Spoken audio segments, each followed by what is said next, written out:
On Alan Wake. Alice has been kidnapped. Alan, please help me. Alice? You'll do exactly what I say if you ever want to see your wife again. I can't tell anyone except my agent Barry. Damn it, Barry, they'll kill her! You're my best friend, and I'm worried that you're not right in the head. The ransom is a manuscript I supposedly wrote that's coming true before my eyes. It happened just the way it was on that page. So dark. I have found only a few scattered pages. I want the entire manuscript. The deadline is in 2 days. I found Mr. Wake's pages. Good girl. How the hell did she get her hands on the manuscript anyway? I don't know. She's resourceful. I told you you were too hard on her. Listen, I found out all sorts of interesting stuff while I was digging around. Yeah. Mr. Wake, it's Sheriff Breaker. We have an FBI agent here, Agent Nightingale. FBI? He's anxious to see you. You'd better come to the station. Okay, I'll be right over, Sheriff. Let's make this quick, huh? Help you folks? Name's Randolph. I'm the manager. We're looking for Rose. Works as a waitress down at the diner. Rose, sure. Nice girl. Who wants to know? I'm Alan Wake. The writer, huh? I heard on the radio you were visiting. Well, I'll show you her trailer. That Rose, she's a nice girl. Always pays her rent on time. As I was saying, Al, I found all sorts of weird stuff from the local newspaper's archives. This place is crazy. Disappearances, mysterious deaths, urban legends come true, and get this, most of this stuff takes place around Cauldron Lake. Well, you ain't wrong, mister. The Indians thought the lake was a doorway to the underworld. I'm the God-fearing type myself. I don't hold with that sort of thing. Yeah, okay. Anyway, there was an island there owned by a guy called Thomas Zane. Now, some of the articles I found about him make him out to be a famous writer, but I ran a bunch of searches, couldn't find a single thing he wrote. Zane was heavily into diving, so much so that the place came to be called Diver's Isle. But the volcano under the lake erupted in 1970, and Zane went down with the island.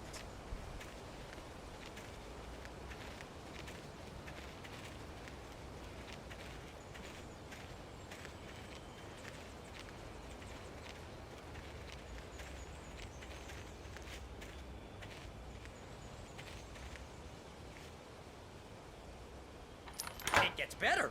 A local girl, Barbara Jagger, drowned in Cauldron Lake just a week earlier. They were lovers. Sure, Jagger's a local spook story. The Scratching Hag. Comes for you in the dark. Childish stuff like that. Anyway, Al, I'm just getting to the best part. All of the articles about this stuff were written by Cynthia Weaver. I asked around, and she's that crazy bag lady you met. What, the lamp lady? She can be a little loopy, but she's not homeless or anything. Yeah, anyway, she knew both Jagger and Zane before they both died, and she had some kind of a breakdown.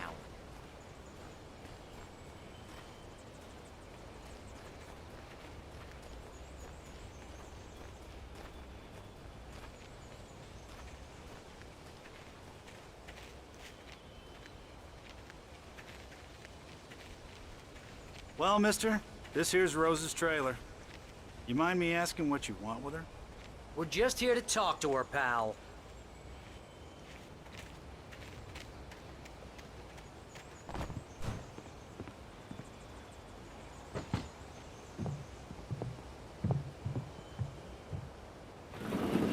Welcome to...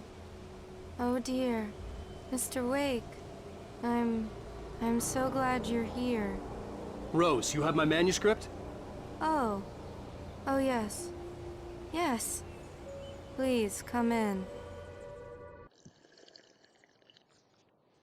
Hey, this is really good.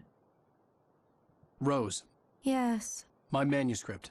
I really need it. I understand. I know what you need. A muse to inspire you. Oh, for Barry. She doesn't have anything. Yeah, hey, Al? Al, what's... Oh... Barry! What? What?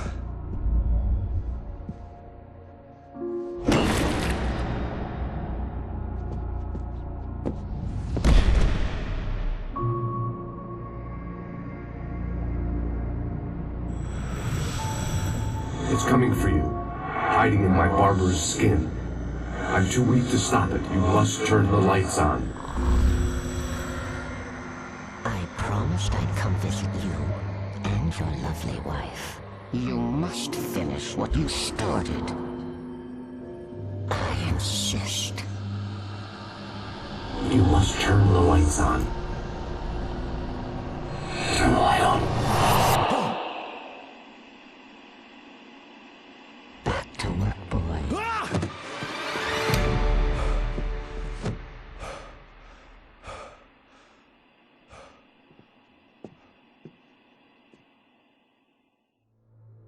I felt nauseous, hungover. Only anger kept me going. I can't tell reality from dream anymore, but it seems I have an imaginary editor to help me. She's an old woman in a funeral dress. I call her Barbara Jagger. She's very strict. I'm writing faster and faster. My manuscript is being heavily revised. The edits are getting very aggressive, and each day there's less of me and more of her. I hate it, but I know she's right. She promises me I can save Alice this way. She knows more of this than I do. About the complex incantation I'm attempting. About this place. She's worked with another writer under similar circumstances, Thomas Zane. The genre of the story seems to be shifting. It's turning into a horror story. I'm getting close. I can feel it.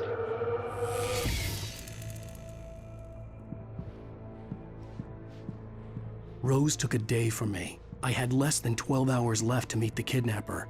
All I could do was get Barry into the car, work something out once I got on the road. Welcome to the Oh Dear Diner. What can I get you today? Coffee? I couldn't work up much hate for Rose. Something had used her to get to me and left its mark. First refill is free. Milk and sugar on the counter there. Would you like to hear today's specials? Thank you. A nice day. Come back soon. Barry was out of it. He was way too heavy to carry. You're right. I deserve more money. I'm so handsome.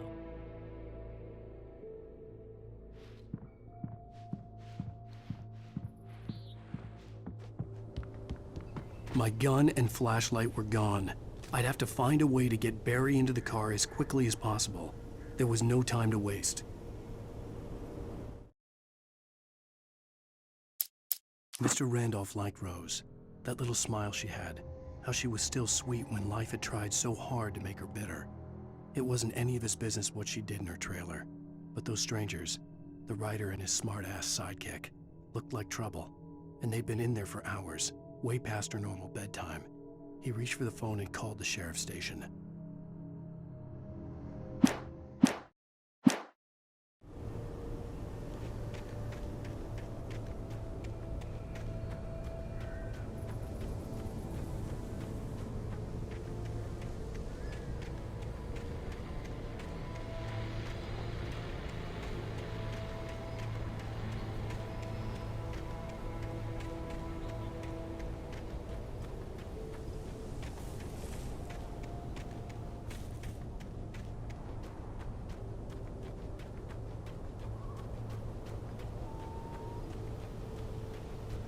Oh, you're gonna get it now.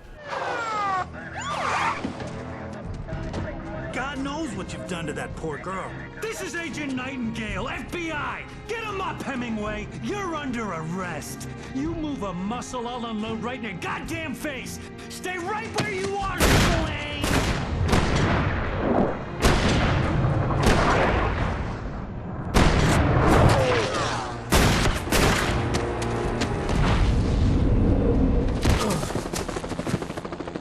What are? I'm standing right here, you goddamn maniac!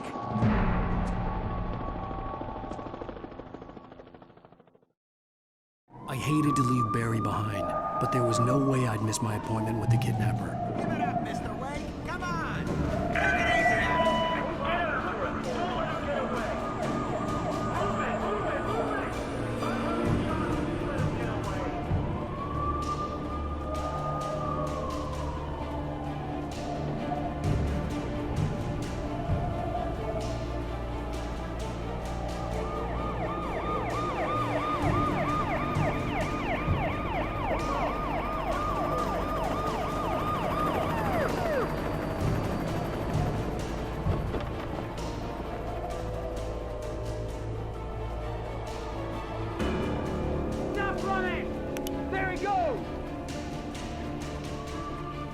Okay, man. Keep your eyes peeled. He's gonna try to make it through here. Oh, damn.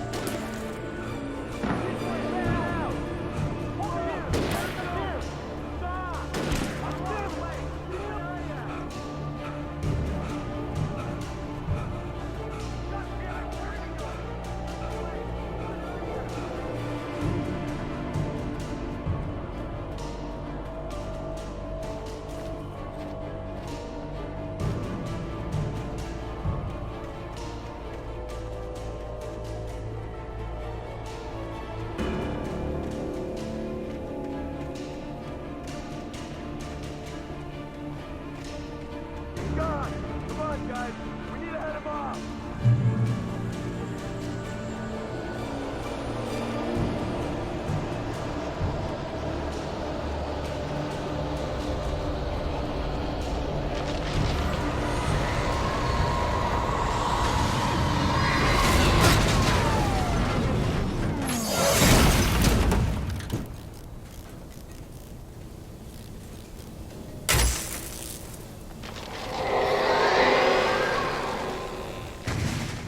Come in, Agent Nightingale. This is Sheriff Breaker. Over. Nightingale, over. What on earth is going on? My deputies tell me you fired at Wake, but he didn't have a gun. You almost hit a civilian instead. Over. Sheriff, Wake's running. I'm giving chase. I don't have time for this. Well, make the time. You can't just go shooting at people in my town. Over. I'm a federal agent pursuing a fugitive. You want to discuss my methods, Sheriff? Make an appointment. Over. You stay right where you are, Agent Nightingale. I'm on my way. Out.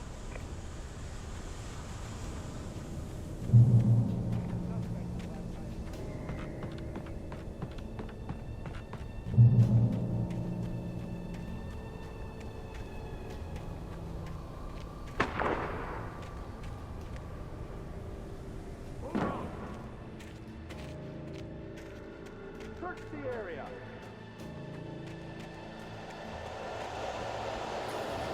Stay sharp. This way. Over here!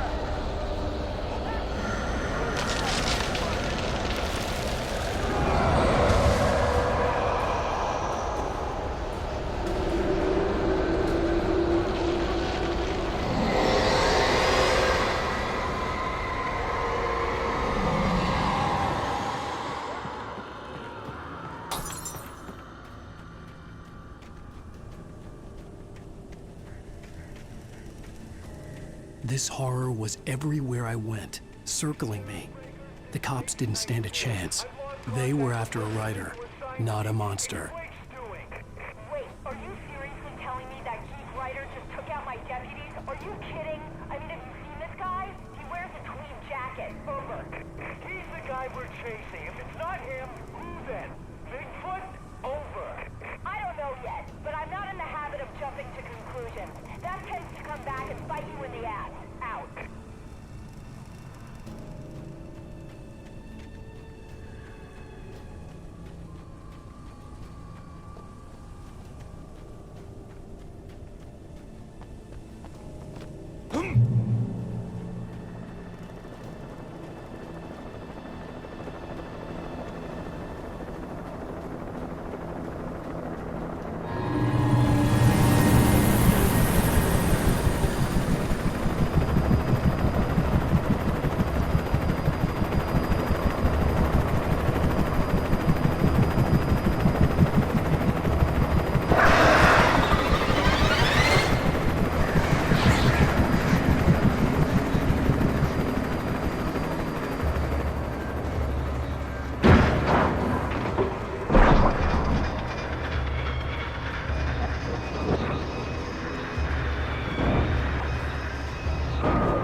This is James. Mulligan, Thornton, come in. Over. Thornton here. James, we got both Wheeler and Rose in custody. They didn't put up a fight or anything. Why, they were... Hey, what are you... Come on! Sit down and give me that. James, Mulligan here. Over. Go ahead, Mulligan. Over. We got Wheeler and Rose here. Wheeler's drunk or hopped up on something. Speaking of which, that Fed had a pretty distinctive whiff of Otis Scotch about him, if you know what I mean. Over. I don't have anything on that, Deputy Mulligan. Over. Well, whatever. Anyway, Rose is just being plain weird here. You better get Doc in to take a look at both. Over. Gotcha. You better get them here quickly. The, Fed's gonna want to interview Wheeler. Over. Oh, yeah, I bet he does. Looks like they have a lot in common. Mulligan out.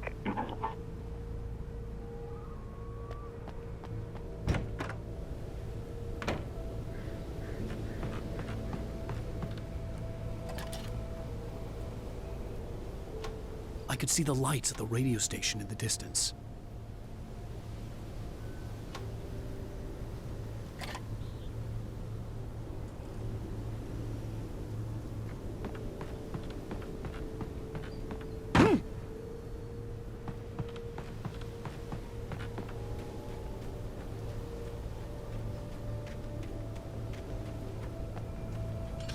I imagined that the broadcast tower in the distance was part of the local radio station.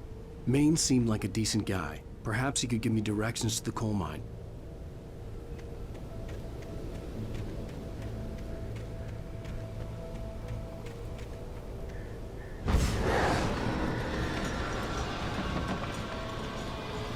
Unnatural shadows clung to the gate. The darkness that was after me was trying to stop me. I wouldn't get through without light.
It took me a moment to recognize the flashbang grenades.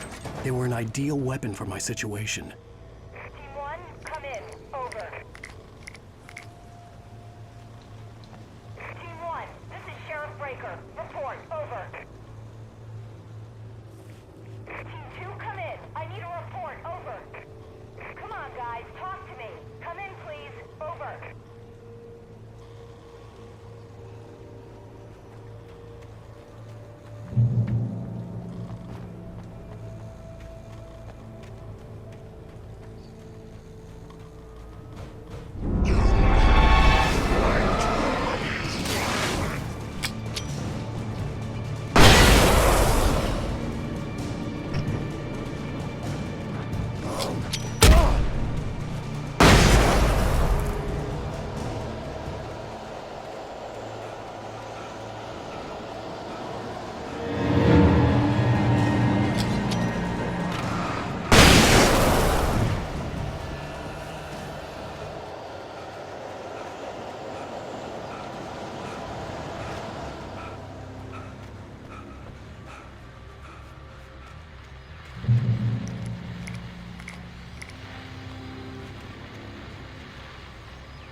And here's another call. You're on KBF-FM with Pat Maine. It's Milt Peabody, Pat. What's on your mind, Milt? Well, I live near the trailer park, Pat, and there's a big ruckus going on over there. Well, that's just up the road from me, too. What's going on, do you know? I don't know, but there's a bunch of police cars there, lots of sirens, a helicopter buzzing around, and I think I heard some gunshots. Gunshots? Yes, sir, like from a pistol. So can you find out what's going on? Because it's just next door and they're popping off guns there. They're still shooting? No, it was maybe 10, 15 minutes ago. It sounds serious, Pat. I'm telling you, it don't sound like no party. I'm certainly going to give the station a call, Milt.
I hoped Maine could lend me a car to get to the coal mine.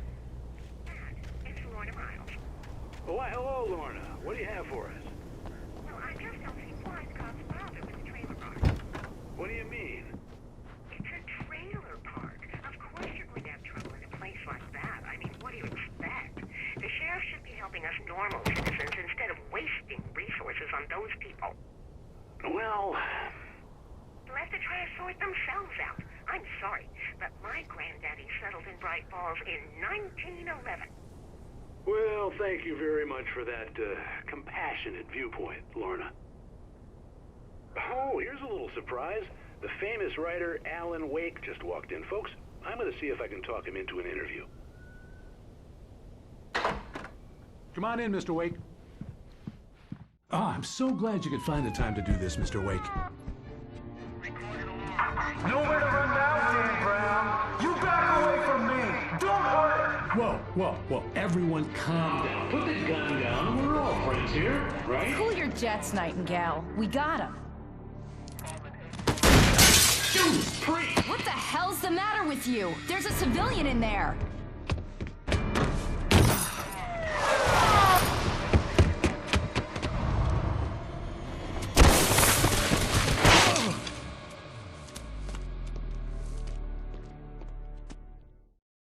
I'll get you yet, even if it kills me. You hear me? You hear me, H.P. Lovecraft?